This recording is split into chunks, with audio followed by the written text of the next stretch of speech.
할렐루야, 은혜의 아침입니다. 사도행전 2장에 성령 강림 사건이 있고, 오늘 사도행전 3장은 초대교회에서 처음으로 일어난 기적의 사건을 기록하고 있습니다. 이 사건은 이제 주일학교에서도 많이 설교 들으셔서 성도님들에게 익숙한 본문일 것입니다. 그런데 어떤 목사님은 이 설교를 할 때마다 많은 부담이 되신다고 이렇게 말씀하셨습니다. 저도 마찬가지입니다. 아무리 예수님 이름으로 기도해도 안진뱅이가 아니라 감기도 낫지 않을 때 그 목사님은 큰 좌절을 느꼈다고 하시면서 이런 설교를 할 때 많은 부담을 느꼈다고 얘기하셨습니다. 그러나 우리는 예수님의 이름에 능력이 있음을 믿습니다. 아멘. 아멘이십니까? 아멘. 오늘 이 이야기는 단순히 어떤 사람이 병고침을 받았다 이런 초점이 아니라 우리가 믿고 있는 이 예수 그리스도의 이름, 그 이름에 능력이 있음을 우리에게 말씀해 주고 있는 본문입니다. 그래서 오늘 이 본문을 묵상하면서 예수님의 이름, 그냥 병 나았다는 그 사건에 초점을 맞추는 것이 아니라 예수님의 이름이 나에게는 어떤 의미가 있는지 한번 생각해 보았으면 좋겠습니다. 나는 과연 무엇으로 가득 찬 사람인가? 오늘 그것을 한번 점검하면서 오늘 이 본문을 묵상해 보길 원합니다. 먼저 1절에서 2절 본문을 함께 다시 읽도록 하겠습니다. 시작. 어느 날 오후 3시 기도 시간에 베드로와 요한이 성전으로 올라가고 있었습니다. 사람들이 태어나면서부터 걷지 못하는 사람을 메고 오는데 그들은 그가 성전에 들어가는 사람들에게 구걸할 수 있도록 아름다운 문이라는 성전 문에 그를 날마다 앉혀 놓았습니다. 하루에 3번 예배를 드리는 유대인의 그 관습이 있었습니다. 기도 시간에 맞춰서 이제 성전으로 올라가고 있는 그 베드로와 요한, 그들은 지금 얼마나 신이 나 있을까요? 성령 충만함을 받고 베드로가 설교했는데 한 곳에서 3,000명이 예수를 믿는 놀라운 일이 일어났습니다. 지금 예루살렘에는 난리가 난 상황입니다. 제자들도 너무 흥분해서 들떠 있을 그때입니다. 그러나 그때 제자들은 우선순위를 놓치지 않았다는 것입니다. 습관을 따라 기도하러 성전을 향해 올라가는 이 제자들에게 하나님은 교회의 비밀을 알려주신 것입니다. 제자들은 3년 동안 그 예수님과 함께 했고 또 부활하신 예수님과 40일 동안 함께 했던 자신들이 만났던 그 예수님, 그리고 제자들이 보는 눈앞에서 하늘로 올라가신 그 예수님이 누구신지 그 이름의 능력을 오늘 명확하게 알려주는 사건입니다. 예루살렘 성전으로 향하는 문이 여러 개가 있습니다. 8개가 있다고도 하고 9개가 있다고도 합니다. 그래서 그 문 중에 기도하러 일반 사람들이 올라가는 성전의 뜰로 이어진 문이 있는데 그 문이 아름다웠다고 오늘 기록하고 있습니다. 그것은 그만큼 성전이 화려했다는 것을 의미합니다. 장애를 가진 사람은 결코 들어갈 수 없었던 그 성전 문, 전혀 다른 세상이었죠. 그래서 태어나면서부터 장애를 가진 이 사람은 40년 동안 그 성전에 들어가지 못하고 그 문 입구에까지만 밖에 갈 수 없었습니다.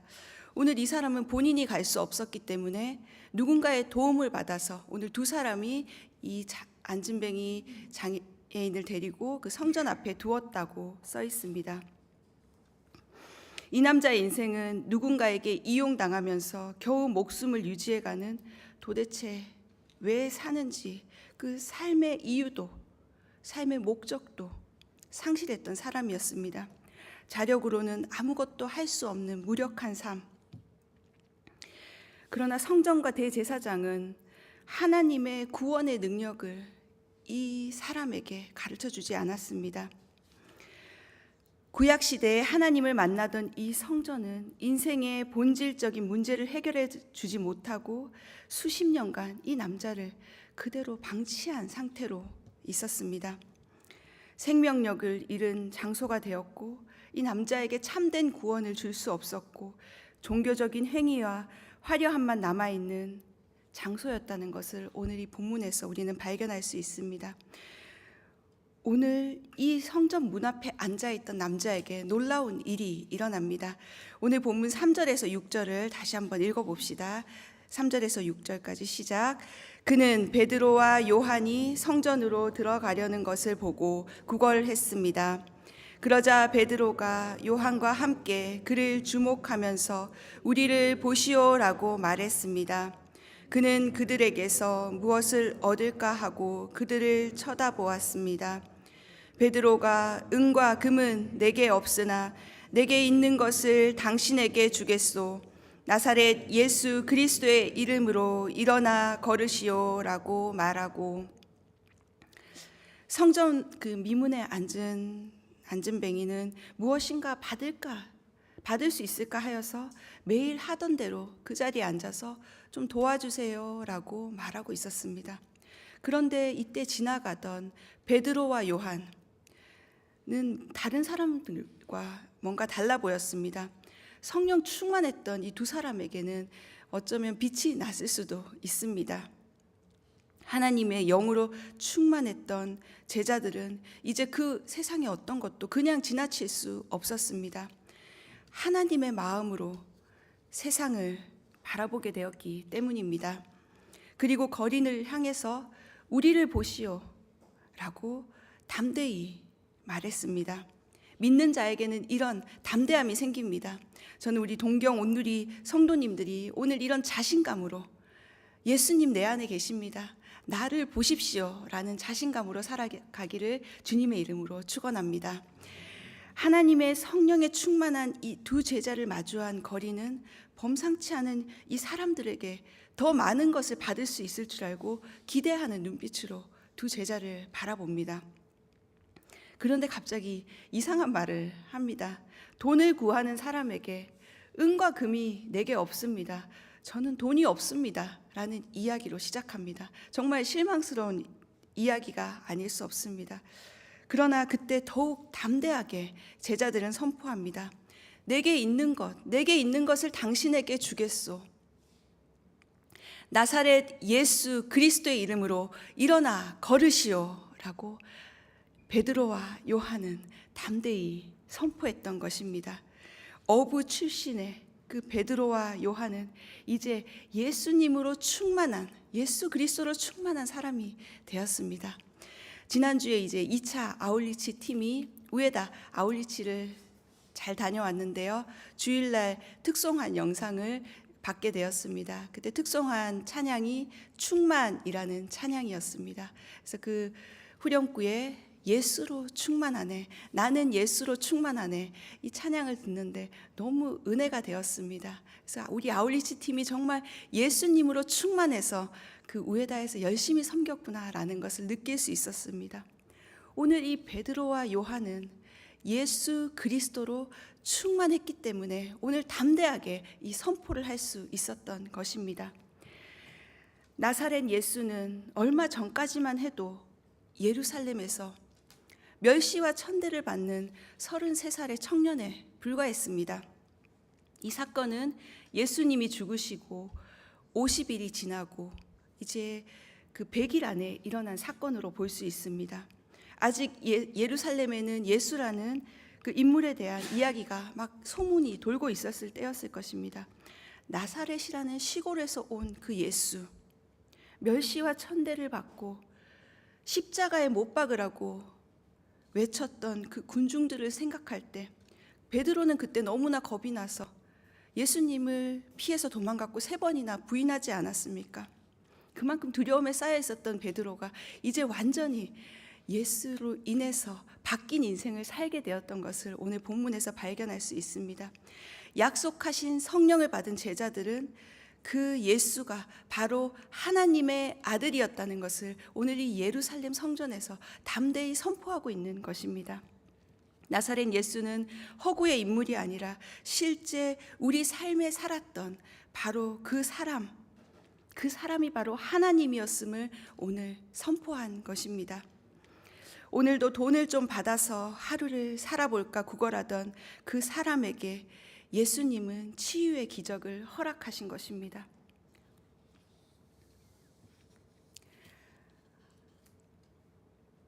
아무리 돈이 없어도 이렇게 누군가에게 나 돈이 없어 라고 말하는 것은 쉬운 일이 아닙니다.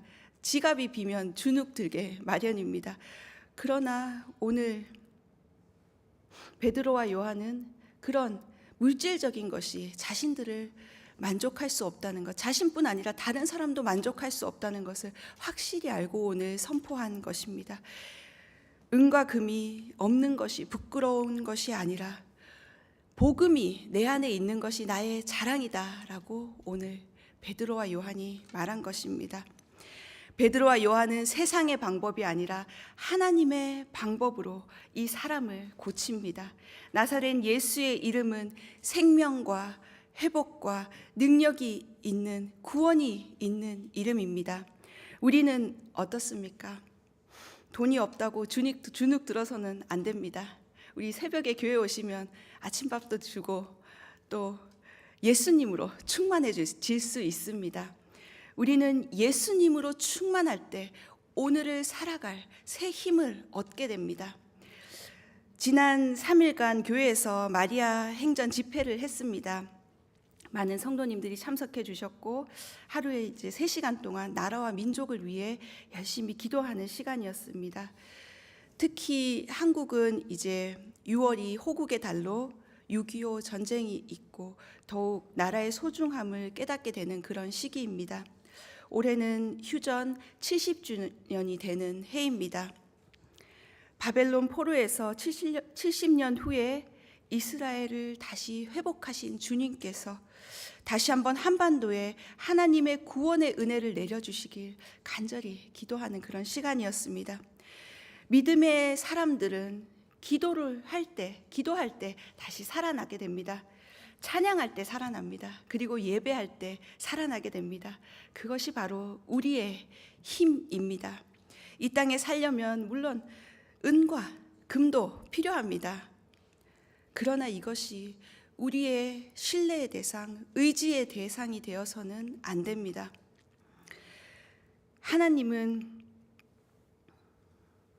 우리는 하나님의 영광의 임재로 살아가는 사람들입니다.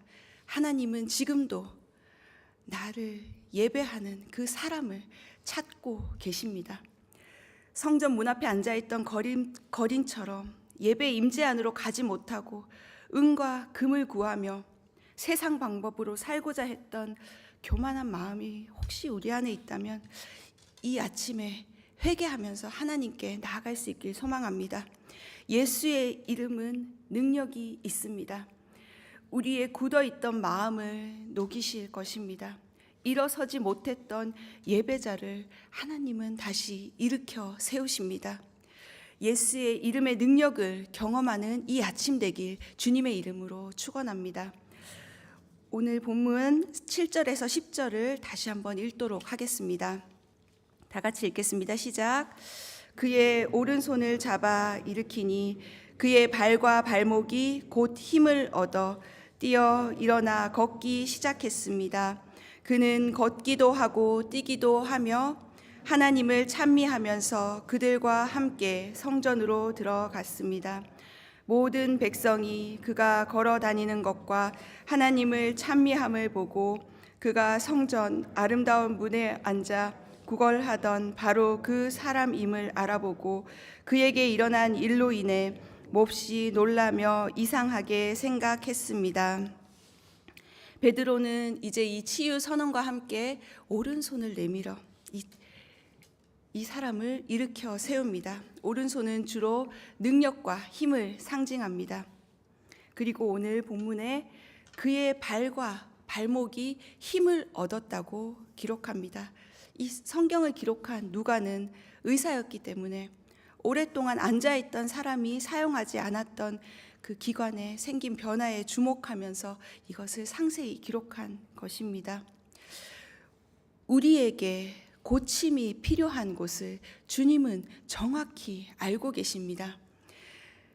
이제 그는 일어나 걷기 시작했고 뛰기도 하며 하나님을 찬양하며 성전으로 들어가게 되었습니다. 평생 한 번도 스스로 일어나 걸어보지 못했던 이 사람이 꿈인가 생신가 할 정도로 놀랐을 것입니다.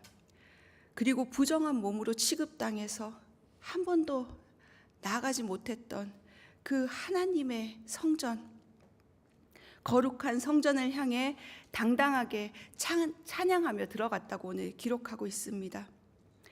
우리가 하나님을 예배하는 자리에 나아가지 못하는 이유가 무엇입니까? 무엇이 우리로 하여금 주저앉게 하고 낙심하게 합니까? 그것은 주님을 향한 우리의 불신앙일 수도 있고, 내 삶의 문제에 눌려서 예배보다 지금 먹고 사는 일에 급해서 지금 내 문제가 너무 커서 하나님이 보이지 않기 때문일 수도 있습니다. 오늘 삶의 문제를 해결받고 이 사람이 가장 먼저 한 것은 성전으로 들어가 하나님을 찬양한 것입니다. 저는 오늘 이런 기적이 우리 오늘 동경 온누리교회 성도님들의 삶 가운데 일어나길 간절히 소망합니다. 이사야서의 이 구원의 때에 일어날 일에 대해서 자세히 기록하고 있습니다.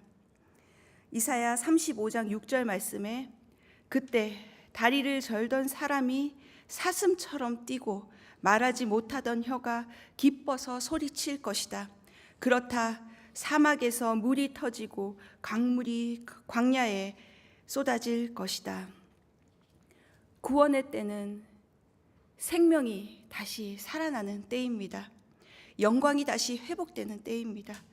하나님의 임재로 인해 모두가 기쁨으로 예배하는 그때입니다.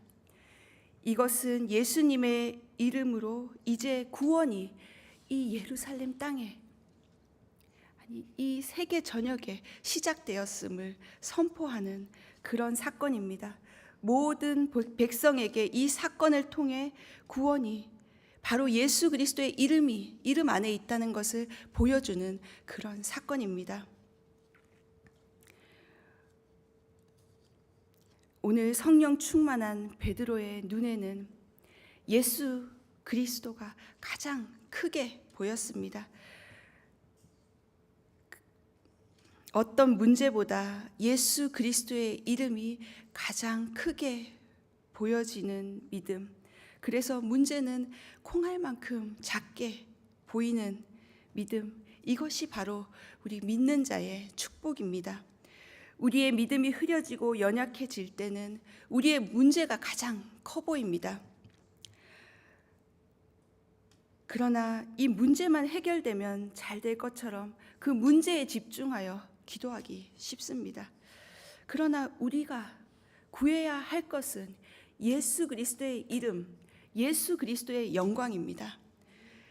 우리가 무엇을 하기 위해서 가장 먼저 구해야 할 것은 예수님의 십자가, 성령 충만함을 구해야 합니다. 그래야지 모든 일을 할 때 그 일 가운데 예수님의 이름이 가장 크게 보여지기 때문입니다. 오늘 우리가 기도할 때 하나님 앞에 십자가를 바라보면서 담대히 하나님 오늘 제 삶에 충만히 임해 주시옵소서라고 담대히 기도하며 나아갈 수 있길 바랍니다. 우리 온누리 교회에 출석하는 청년 중에 박이라는 청년이 있습니다. 이 친구는 지금 유튜브로 활약하고 있는 분이신데요. 위라클이라는 채널입니다. 정말 건장한 청년이었는데 불의의 사고로 전신마비 판정을 받았습니다. 온누리 교회가 그때 다 같이 청년을 위해서 기도했던 그런 일도 저도 기억이 납니다. 하나님께서 이 청년에게 믿음을 주셔서 열심히 재활 훈련을 해서 지금은 손가락이 움직이고 상반신은 많이 회복이 되었습니다. 그래서 지금 이 유튜버로 활약하면서 많은 사람들에게 희망을 전하는 사람으로 지금 일하고 있습니다. 이 친구는 비록 전신마비라는 그 절망적인 상황에 놓여 있었지만 그 자신의 상황을 바라본 것이 아니라 자신의 그 삶에 구원을 주신 이 문제 앞에서 예수 그리스도를 더 크게 바라본 믿음의 사람이었습니다. 그래서 다시 그 자기의 이 절망적인 삶을 예수님께 맡기고 나아가며 지금 자신의 상태에서 할 수 있는 가장 최선의 일을 하면서 하나님 앞에 살아가고 있는 것입니다. 예수의 이름으로 그의 영혼은 다시 일어난 것입니다. 오늘 이 사건이 초대교회의 첫 번째 간증으로 기록된 이유는 무엇입니까? 교회의 가장 중요한 것을 가르쳐 주기 위함입니다. 교회는 은과 금, 돈으로 운영되는 곳이 아니라 예수 그리스도의 이름으로 모이는 사람들이 그 능력을 경험하는 공동체라는 것을 오늘 보여주기 위한 것입니다. 또 이 일을 통해 복음 전도, 하나님 나라를 전하는 일을 더욱 잘하기 위함임을 알려주기 위함입니다. 이 사건 이후에 보면 이제 더 많은 사람들이 베드로에게 몰려왔고 베드로는 예수 그리스도를 더욱 담대히 전했을 때 또 다음에는 5,000명 이상이 되는 사람들이 그 자리에서 구원을 받았다는 기록이 있습니다. 이 일은 바로 예수 그리스도의 이름에 능력이 있다는 것을 보여주기 위한 하나님의 시나리오였습니다. 오늘 우리는 바로 이 교회 안에 모여 있습니다. 예수 그리스도의 이름으로 이 교회에 모였습니다. 이 교회에서는 예수의 복음이 선포될 때 회복되고 우리는 찬양할 수 있게 됩니다. 아직 영적으로 도저히 일어설 수 없는 상황에 계신 분, 마음에 낙심되어 내 문제가 너무 커서 예수님을 바라보지 못하는 분이 계시다면 오늘 나사렛 예수의 이름의 능력을 구하며 기도하며 나아갑시다. 40년간 안진뱅이였던 사람이 예수 그리스도의 이름으로 치유를 경험했습니다. 오늘도 우리 예수 그리스도의 이름의 능력을 경험하는 축복된 아침 되길 예수님의 이름으로 축원합니다. 이 시간 함께 말씀 붙잡고 기도하겠습니다.